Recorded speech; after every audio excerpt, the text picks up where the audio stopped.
design sometimes feels like there's not enough spots. And I would say, like, I think there's never been a more exciting moment to start something on your own because you can vibe code, you can investigate like you've never done before, you can like chat to people and collaborate like you've never done before. It's an exciting time to have more tools to do more yourself and like go out and like do your very, very cool thing.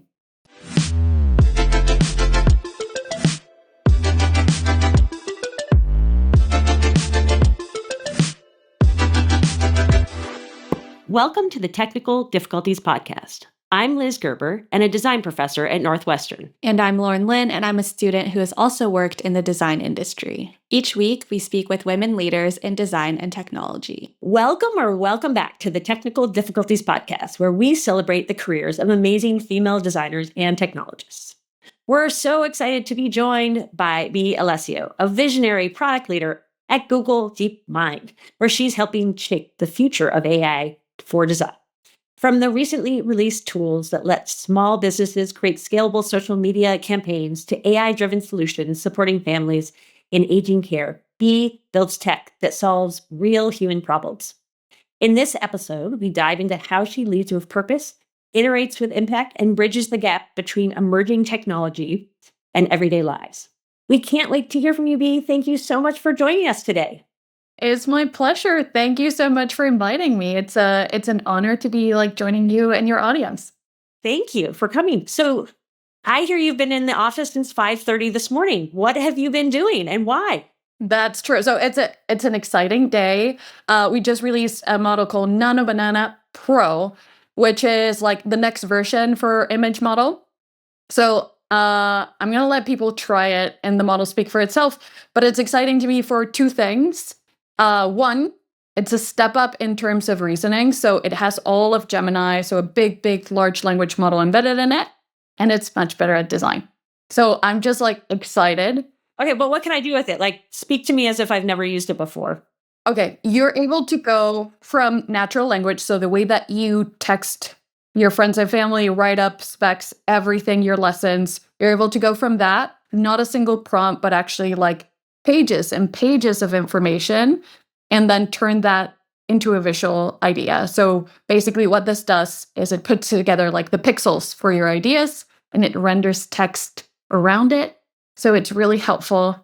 I'm excited for like the creative opportunities and also for people to be able to communicate with it. So those two big things are like what makes me, happy that this exists. Awesome. So what's the first thing do you remember the first thing that you used to create with it? Or is that impossible? Have you used Yes. it? No, actually I do. And I love that you asked this question. So I'm a big fan of architecture. We have probably discussed this in the past, but to me, like, I just love learning about it. It's sort of like my side quest learning. And I just created an infographic for styles. And I wanted each type of like modern architecture style explained. And it created a little diorama for each one and explained what it was. So it was really lovely. And it's just like, it's nice to learn visually. So I loved it. Awesome. So you used it as a teaching tool. So what I ask all my guests is what's their favorite way to start the morning? So I don't know if this was a typical morning, if like launching products is your favorite way to start the morning. That's what you do every day. That could answer, but do you have another answer? Okay, I have two rituals. Okay.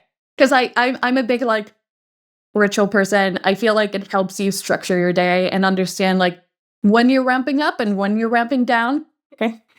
Here's my morning ritual. Let's hear. I have a little bit of green tea because that's been my sort of like switch from coffee to green tea. And then my dog has this skill that if you sing, it will like howl with you. And it's just like, I love it. Thankfully, my neighbors have never complained about it, but it just fills me with joy. It's like, it purposefully gives me a moment to stay like in my home with like my family, etc. And it's just like, it's so fun. And I don't know. I just love starting my day that way. Like it just makes it fun. And then the second ritual, and this is normal, is part of my team is in Zurich. So I go straight into my messages and I have 5 people in Switzerland who are already telling me everything that we're going to build together. So my other ritual is connecting with Switzerland in the morning, which is fun. I Wow. like it. What a day from howling to texting with Switzerland.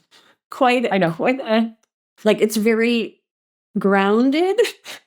Very, Yeah, I yeah. mean, It's really it's in fun. the spectrum. I love it. Okay. Yep. B, I love your enthusiasm for creative collaboration. And I also love your enthusiasm for knowing where the software comes from and who's behind it.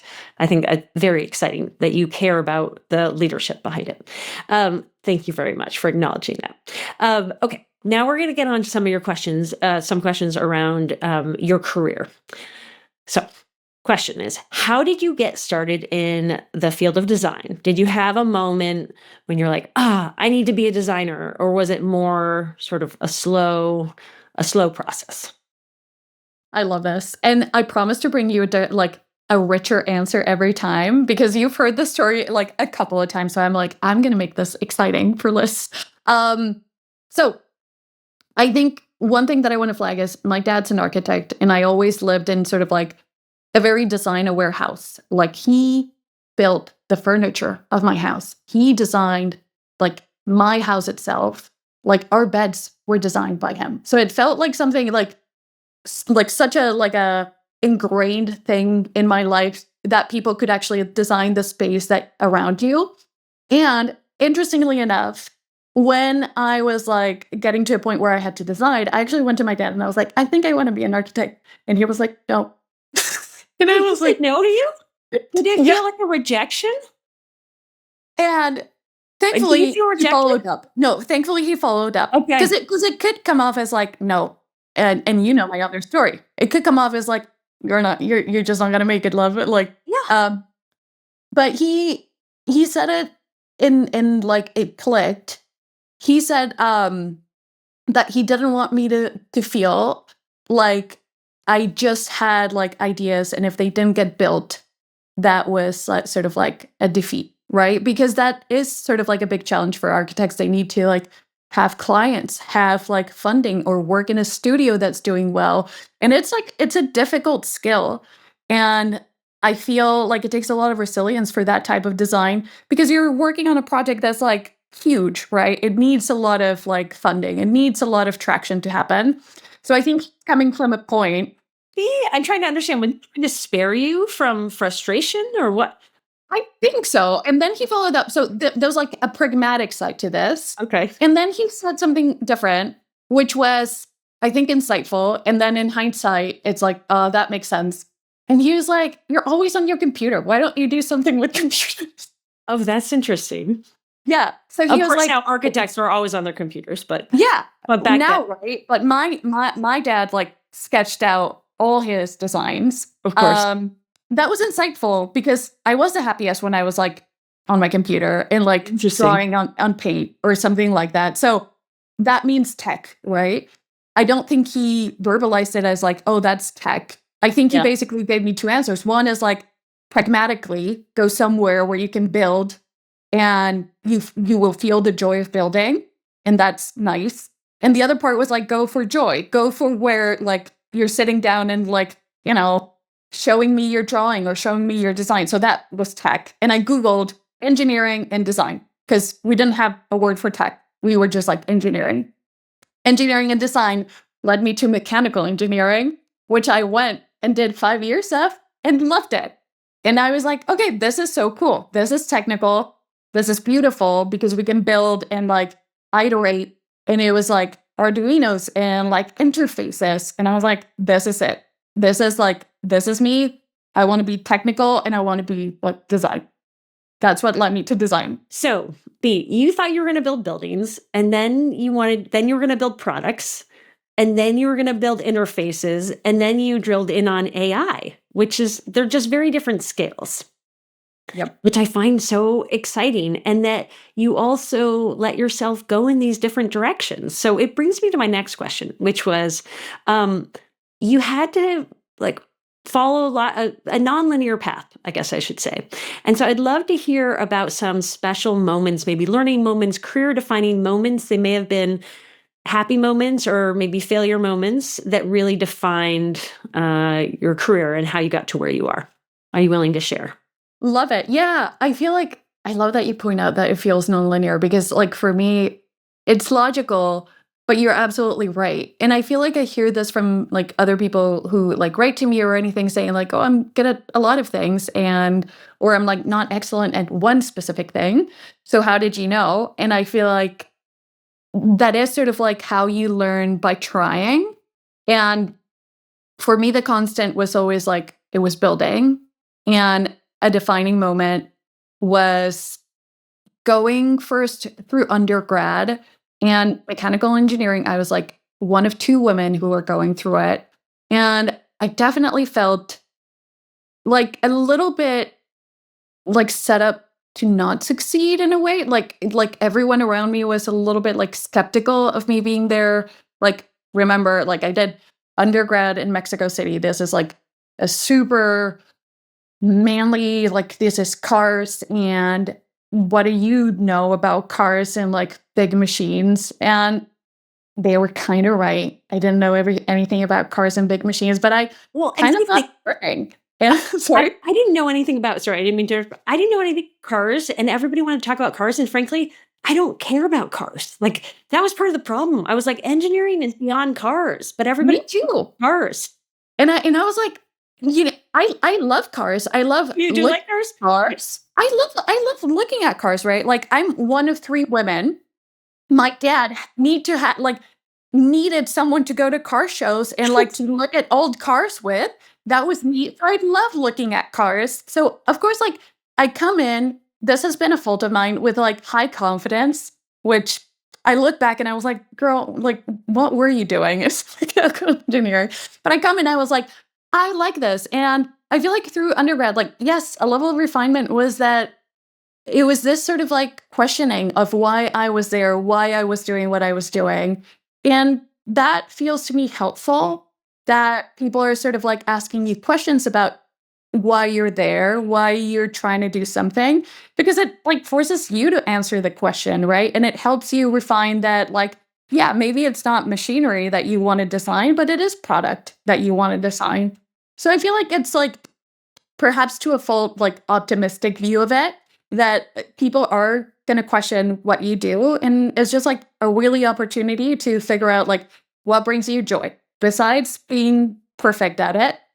What the hell brings you joy? So that's one. Undergrad helping me refine what brought me joy. It is product. Like I see cars as products, would love to understand how, they're built, but I happen to like interfaces more. I feel like another one for me was then doing grad school in EDI. And then this so well. But really, it was like so pivotal to me. And it was that second refinement of this director who we know and love, Jim Wicks, just helping me refine my type of building, right? He sat me down in a one-on-one, and he was very frank and direct. And he was like, you could go into design. You're not the best at that. And he said it with like a lot of love, but it was devastating. And it did sort of like really surprise me. Yeah. Yeah. Which it shouldn't have. But I know he meant, right? For goodness sakes. Yeah. Like his benchmark is super high. It's like a level of design. He designed the Razor phone. Yeah. Yeah. And then there's also like you in design. So clearly it's like he's setting you up for success by helping you refine it. Mm-hmm. He also mentioned like you could go into engineering and you're not the best at that. And I was like, that sounds a lot like what I heard in undergrad, but like I hear you. Sure. I was not going to be the tech lead of GE or something. Hear you. Less devastating than the design one. Devastating still. And then he picked me up, and I appreciate him for it. He said, "You're the best at helping people build." And I was like, thank you. That just like that resonates. to me, like, and it connects to my morning ritual. Like the first thing I want to know is like like what did people build when I was asleep? It feels like waking up Christmas Day or any other holiday, and you get to open it up and you're like, oh my God, you guys are brilliant. And then you see what they built. And if it needs refinement, that's cool. That's what work's about. But yeah, I just like it helped me understand that like my type of building is with a team, and it is sort of like in technology. I think you need a bumper sticker. What did you build while I was asleep? I love it. I'm like never moved from Switzerland, and I'll never move from San Francisco, and we guys will always surprise each other. I love that actually works for you. Many people kind of complain about having teams across the world, and that actually is an asset. It's a feature. Yeah. Okay, so sort of related to this, a lot of people are talking about purpose-driven AI and ML products. And I'm curious, when you hear that term, it sounds like you have a purpose in your career, but I'm curious, what do you think about purpose-driven AI and ML, machine learning products? What does that mean to you? I love it. I think, there's different interpretations. To me, there's two sides of it. It's how it's built and why it's built. Okay. The how it's built, and they're equally important in my mind. The how it's built is more around ethics and parameters that we set up from the start. How this is going to be trained, how this is going to be like computed. So what type of energy resources are we going to use? What type of like outputs is it going to generate? Is it going to generate something potentially harmful or that exacerbates a problem? And I'll give you like an example in a minute. And then that's sort of like what you set up from the beginning. And it is also helpful for the purpose. And then the why is also so like existential to this, because there's a lot of, a lot of people talk about slop, and there's a lot of like content that feels useless, and perhaps like it doesn't necessarily fix a need that we have. So like rooting on something that is currently a pain point, either like people cannot access this type of like tools for creativity, or people cannot access this type of information for financial planning, or anything like that. That to me is purpose, right? Like it is like rooted in a real, testable, quantifiable even need. So I feel like those two put together, that to me equates purpose. And then you taught me this well, like there are various degrees of purpose and like jobs to be done. And the highest one is like, is it really pushing humanity like further, or is it actually just like working against us? Yeah. So that to me is purpose. Like right now, if you ask me, what do I want to like lead towards? What do I want to like have purpose around? It is really, I do believe creativity like heals and builds and improves our world, specifically when it's driven towards education, specifically when it's driven towards like small businesses that are building on like really substantial, good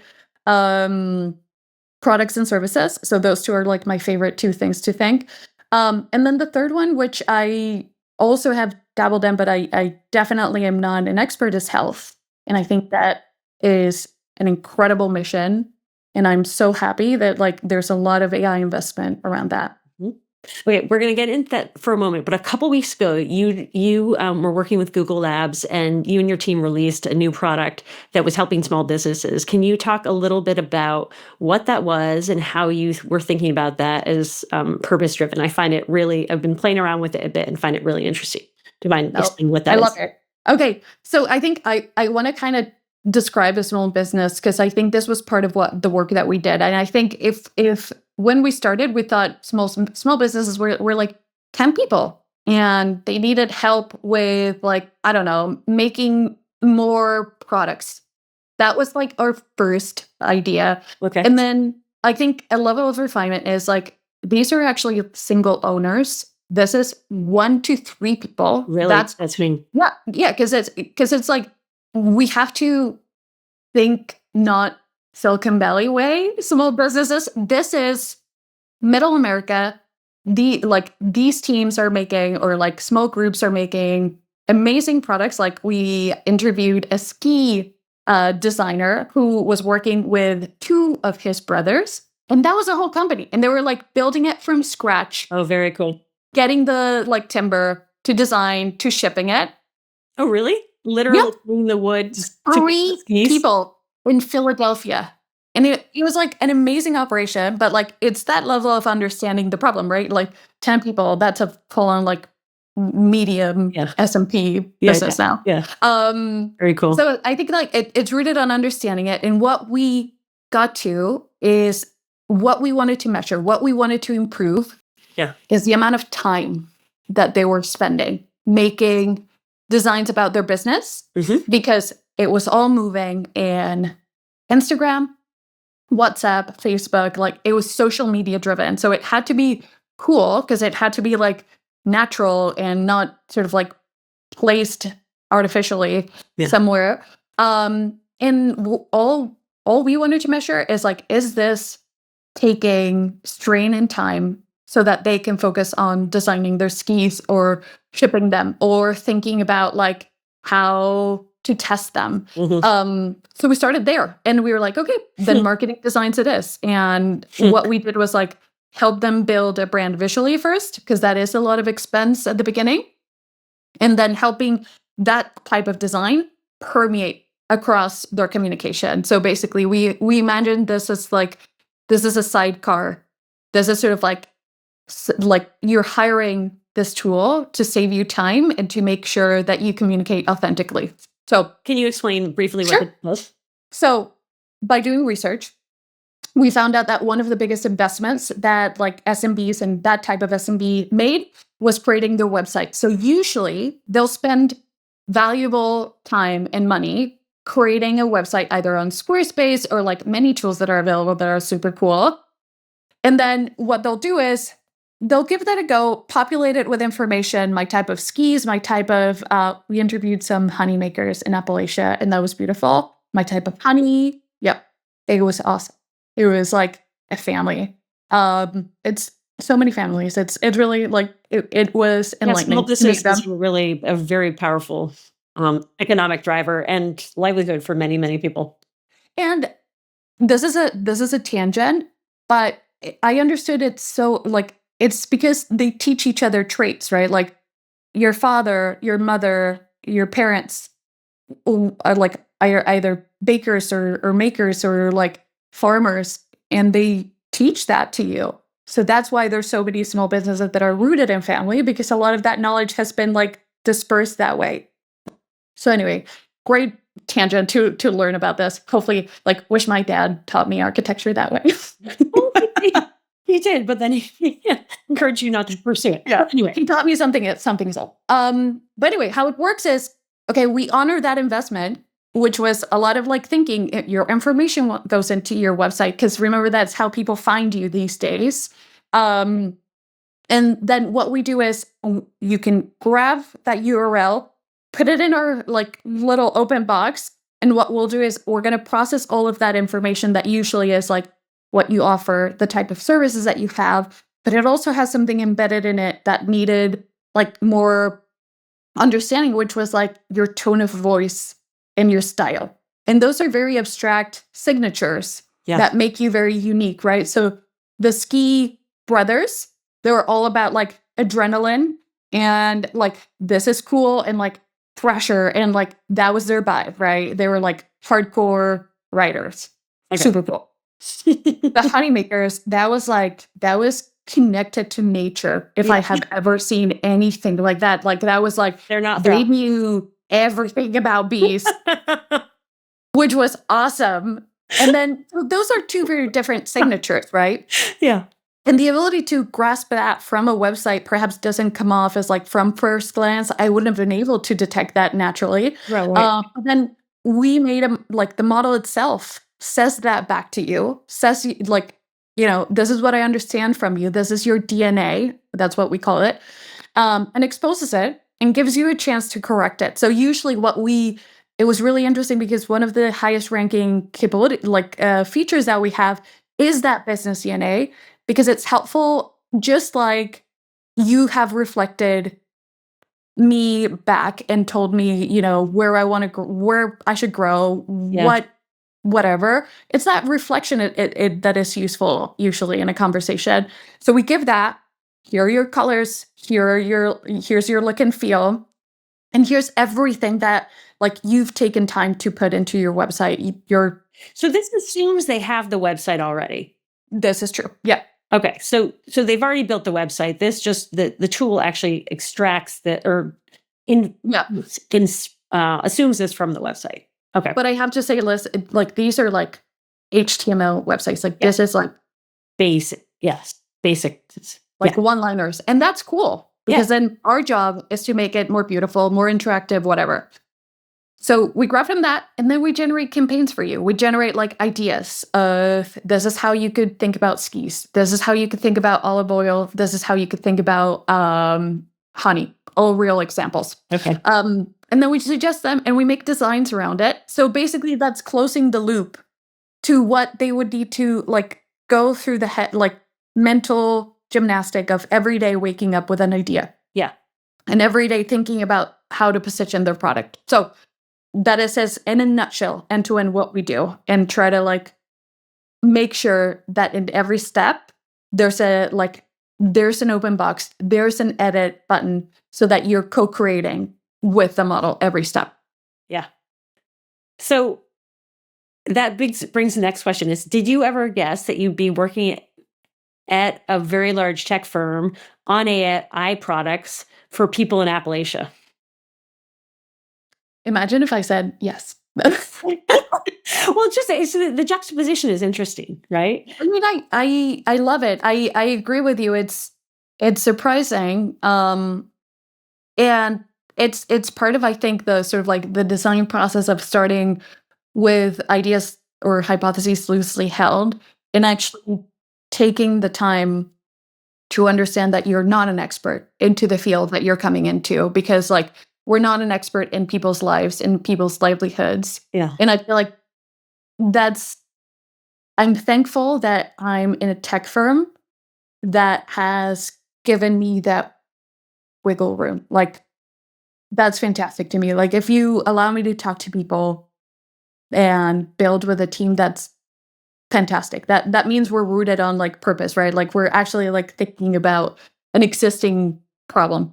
Otherwise, like I would just work in automation. I would work on like fridge automation. Fridge? Or something like that. Like, yeah, just like thinking about how to make like fridges more, like better, because you can do that with AI, like making sure that like they're optimal for different temperature variances. So that's like predictive AI. So I'm very happy that I work in one that makes me like be able to work with people and for people. I love it. Okay, so you talked a bit about medical. It sounds like you have some excitement around that area.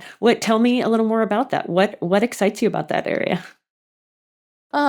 Okay, there's like two sides that I really like about this. One is a little bit like more around science discovery. So like not even only from DeepMind, the discovery of like how proteins are mapped and what we can learn from them, because they map one-to-one to medicine discovery. Yes. But then there's the next level of taking that mapping, which has been like a huge scientific step function, and thinking about like something called cell modeling, which is you can model how some of your cells might be attacked by a virus or a bacteria or other cells like cancer. So that really excites me. Like I've seen coworkers go through like cancer and, family members, and that just like the idea that there's help for medical people to discover more around that blows my mind. That's one. Okay. And I have to say, I'm neither an expert nor working on it. I'm a fan. Like I would have to be a doctor, right? Like I would have to be a scientist. I think you have a lot to offer. As you've already said, you're a very curious person, and I'm sure there's something you could contribute. Thank you. That's very kind. Okay. The other part of it, which I have dabbled in, and it makes me excited, is how care gets redistributed. Yeah. right? So we know like one of the biggest pieces of friction and of pain is getting to care, like talking to an expert, getting to like surgery, etc. And it's a huge pain point. And I really do believe redistributing that Yes. into homes, especially of people who are aging, especially for women, is critical. So that redistribution, the way that we make information and care accessible, that is totally like a big piece of what at some point in my life I want to do with purpose. But yeah, those are the two sides, and I do believe like product builders and designers are prime to dive into that field. So that brings me to one of my next questions: is what do you still want to do? Is that I mean, there's so much left in your career, but what else? Tackle those two problems. Anything else that you have left that you want to do? Oh, I love that. There's a part of the population that I don't know why I have never designed for, and I'm very curious about, and that is sort of like young people who are going through this like adolescent teenager phase. Like it's usually, and for tech, it's a big sort of like, oh, Yeah. we back off. I don't think every product does this correctly, but we usually like are on the side of like making things unavailable rather than making them available and failing. So to me, that's a type of person, that's a type of user that I want to connect more with, because I also think they're the ones who are using AI the most creatively. Because then when you see the patterns of like how people are using ChatGPT, I, for example, use it as like a colleague even, and I'm like, if I want to write this product requirement document, give me 5 ideas, right? Like it's a very like one-to-one connection. And then there was a study about like how Gen Z connects with it. And it really is like on a kind of friendship and more honest like discussion. And my hypothesis is it comes from social media. It comes from like how much that interaction has evolved that way. And if that's the pattern, then I'm very curious about it, because that means that like let's figure out how to meet them where they are. They're going through a world that like feels scary and feels like challenging. Mm-hmm. And I want to kind of figure out like how to design for them. Mm-hmm. That's really interesting. Yeah. Yeah. How to design in a way that honors that and still fosters human relationships is something I've been thinking a lot about. Okay. As we wrap up, you've obviously been given such great advice by mentors, and now you are a mentor yourself. So I want to end with asking, what unexpected advice do you have for those entering the field of design, or what's one piece of advice you wish you had received when you were entering the field? No, I love that. When entering design, sometimes feels like there's not enough spots, and I think the reality of it is like there isn't enough spots. Like it's not an area that gets enough investment to the impact that it has. Um, so I would like just advise to not feel discouraged by that. Please. I would say like I think there's never been a more exciting moment to start something on your own, because you can vibe code, you can investigate like you've never done before, you can like chat to people and collaborate like you've never done before. So it's a little bit of like, it's so challenging, but I feel like it's an exciting time to have more tools to do more yourself and like go out and like do your very cool thing that you love and like you're gonna build. So that's one. I would say like like great time to do it. Specifically because I think like TikTok and Instagram are great ways to also get feedback really quick. So if you're like thinking about an idea, just put it out there, see reactions. It can be 10 reactions and then you get a pulse, right? That's one. What I wish someone would have told me at the beginning. There's something that I bring up in performance reviews, like you like you shared with students when I'm doing self-critique, which I used to not like really look down on. And I usually brought up that I was soft. I was like people pleasing, and I was like not as direct as some of my colleagues that I work with. And I kind of admired that trait. And I think as I move along, and this is something difficult that someone would have detected from the start, but like, I wish someone would have said that like there's different kinds of leadership. And like kindness is a type of leadership, and people will resonate with it. It might not scale, super fast, and you'll be the like top dog everywhere you go, and like that's cool. But I think it's a recipe to land with the people who will really work from that with you too. Like kindness is a recipe for kindness. Is just like my takeaway. That's really beautiful. Yeah, and I feel like the worst days that I've had at work have been the days that I sense in myself I have not been kind enough. Like I have come from like insecurity or selfishness or like any bad days, right? But yeah, that's my takeaway. It's like there's different types of leadership, and I feel like this is a pattern in women that like we are soft and empathetic, and that's really powerful too. Like you'll just find really beautiful people that want to work that way. I really like that. It reminds me, one of my old classmates just published a book, Allison Fergali, called Likeable Badass. Love it. And I haven't read it yet, but I just the title alone makes me smile. And I've been thinking about there are many different ways to be a leader. Love it. Well, thank you so much for sharing your time and stories with us, Bea. And thank you for listening to the Technical Difficulties podcast produced by the Center for Human-Computer Interaction and Design and the McCormick School of Engineering at Northwestern University.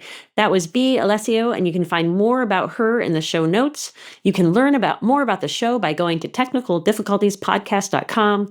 Drop us a note at technicaldifficultiesteam@gmail.com or leave us a review on your favorite podcast app. That was Bea Alessio, and you can find out more about her in the show notes. You can learn more about the show by going to technicaldifficultiespodcast.com. Drop us a note at technicaldifficultiesteam@gmail.com or leave us a review on your favorite podcast app.